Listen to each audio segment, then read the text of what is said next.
draugiem mēs ēdienu gatavojam, vairāk par 10 gadus. Man liekas, ka viens no visatlaicīgākajiem klientiem, kādi ir bijuši.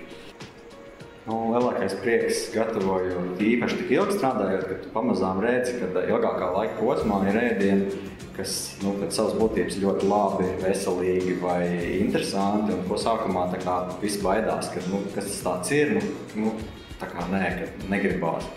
Tad paiet kaut kāds laiks, tu atkal uztaisi to ēdienu, tad tā kā vairs neviens neko nesaka, kas tas tā brīnum bija. Tad saprotam, ka mēs tā kā augam tā kā kopā.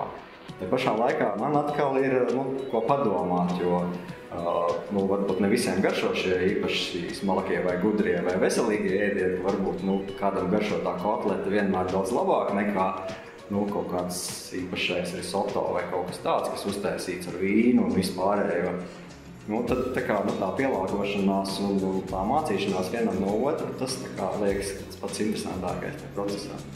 Es esmu daudz domājis, kāpēc draugi vai kāpēc citu uzņēmumu ēdina darbiniekus. Pašam man liekas diezgan skaidrs. Man visi darbinieki pāēd darbā. Es iegūstu to, ka viņi neiet prom no darba. Viņi ir visu laiku uz vietas. Darbinieks, kas strādā ar galvu, viņam vajag atjaunot to enerģiju, lai tās smadzenes strādā. Ja tu esi laicīgi paēdis, rezultātā dari ražīgums augu. Un tas cilvēks ir apmierināts, viņš ir šeit uz vietas, viņš netērē savu laiku ejot prom.